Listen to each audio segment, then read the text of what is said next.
মানুষটার উপরে এত অমানবিক নির্যাতন করা হয়েছে, সে তো কোনো চোর না, ডাকাত। কি অবস্থা দাদারা, আছেন ভালো?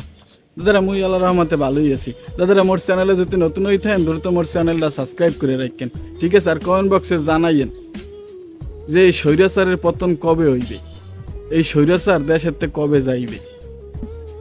এই যে বিপি নুরুল হক নূর ভাই মগ গলাচিপার বাড়ি, ঠিক আছে? খুবই সাধারণ একটা মানুষ, এলাকায় কোনো মানুষ দেখবেন না আর খারাপ কয়। এ রাজনীতি করে, রাজনীতি করা কি খারাপ? রাজনীতি কি করতে পারবে না? এ তো খুনি না, এ তো ডাকাত না, এ তো চোর না, সন্ত্রাস না। এ তোমার বিপক্ষ দল করে বা তোমার মতের লাগে হ্যার মত মেলে না, হে সত্য কথা কয়, ন্যায়ের কথা কয়।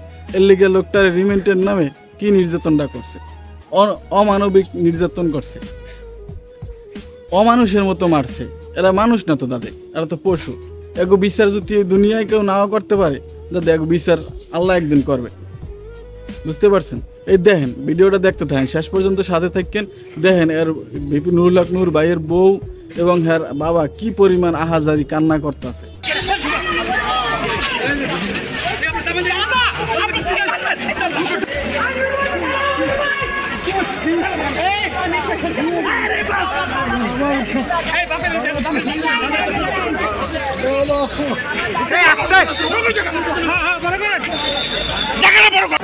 শুধু এতটুকুই বলার, আমার হাজবেন্ডকে 30 জুলাই নিয়ে যাওয়া হয় ভোর রাতের দিকে 3:30টার থেকে। তো তাকে সুস্থ স্বাভাবিক একটা মানুষকে নিয়ে যাওয়া হয়েছিল, 40 ঘন্টা তার উপরে মানে তার নিখোঁজ ছিল। অমানবিক নির্যাতন তার উপরে করা হয়েছে, কোর্টে উঠানো হলো 22 তারিখে। তখনও সে মোটামুটি একটু মানে চাইছিল একটু, বাট এই 5 দিনের রিমান্ডে মানুষটাকে উপরে এত অমানবিক নির্যাতন করা হয়েছে, সে তো কোনো চোর না, ডাকাত না, সে তার সাবেক বিপি, একজন মেধাবী স্টুডেন্ট। সে হাঁটতে পারতেছে না, তার মানে পা উপরে উঠে, মানে এটা তো কোনো একটা মানে কিভাবে যে বলবো এই কথাগুলো। আমার ছোট ছোট দুটো বাচ্চা, একটাই 1 বছরের আর একটা 5 বছরের, ওরা কিন্তু শুধু ওর বাবার কথা বলে। বড় বাচ্চাটার খাওয়ানো বন্ধ হয়ে গেছে, বাট সেই মানুষটাকে যখন এই অবস্থায় দেখতে হয়, অন্তত আর যে অবস্থা তাকে করা হয়েছে, তার এখন ইমিডিয়েট ট্রিটমেন্ট দরকার।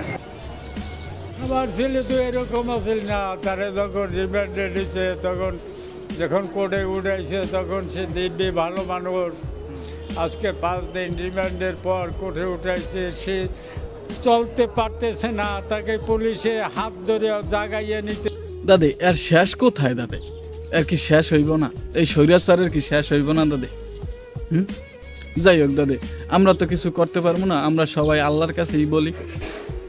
এই দুনিয়ায় এই স্বৈরাচারের বিচার না হইলেও দাদে আল্লাহ ঠিকই বিচার করবে, বুঝছেন দাদা? যারা এই কাজগুলো করতে আছে, যারা এই মনে করেন অন্যায়ভাবে মানুষগুলোরে মারতে আছে, পিড়াইতে আছে, রিমেন্টের নামে মনে করেন মৃত্যুর দিকে ঠেলে দিছে, এই যে বিপি নুরুল হক নূর এ বাঁচবে কিনা আসলে সন্দেহ আছে।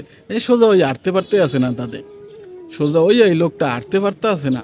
আর হাত পাও মনে করেন কুত্তর লহন পিড়াইছে, মনে করেন ঝুলাইয়া, ফুটবলের লহন কিক করছে, এতটা নির্যাতন করছে, মানে কি বলবো, মানে বলার ভাষা নাই। আর উকিলে কইতে আছে কি দেখেন, হ্যাঁ তাকে অনেক ছাড় হয়েছে, বিগত উকিলের কথাটাই তাকে কিছু করা হয়নি, যেহেতু নির্বাচনে যায়নি, এখন সে বুঝবে রাজনীতি কাহাকে বলে।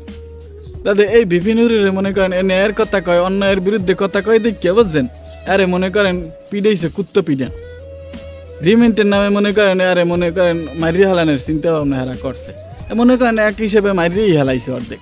কারণ যে লোকটা সোজা হইয়া দাঁড়াইতে পারে না, সে বাইসে থাকবে কি না দাদে এর কোনো গ্যারান্টি নাই কিন্তু, ঠিক আছে?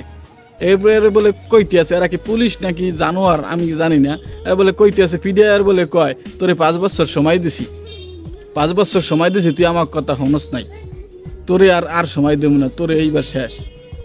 এরা কি মানুষ? এরা কি আসলে জনগণের বন্ধু? পুলিশ বলে জনগণের বন্ধু, এরা জনগণের বন্ধু না দাদে, এরা জনগণের হইলে শত্রু দাদে, এরা হইলে পাওছাড়া কুত্তা, এরা কুত্তার তো নিকৃষ্ট দাদে। যাই হোক দাদে, আমরা মানুষের দ্বারা আমাকে মানে কোনো কথা কইয়া লাভ নাই, আমরা একজনের দ্বারাই কমু যে আমাদের যে মনে করেন সবাই সব জায়গায় বিচার না পাইলেও যে জায়গায় বিচার পাইবেন, এক জায়গায় ঠিকই বিচার পাইবেন, সেই জায়গায় সবাই বিচার। তাদেরা ভালো থাকেন, আর বিপি নুর ভাইয়ের লেগে দোয়া করেন। আল্লাহ হাফেজ।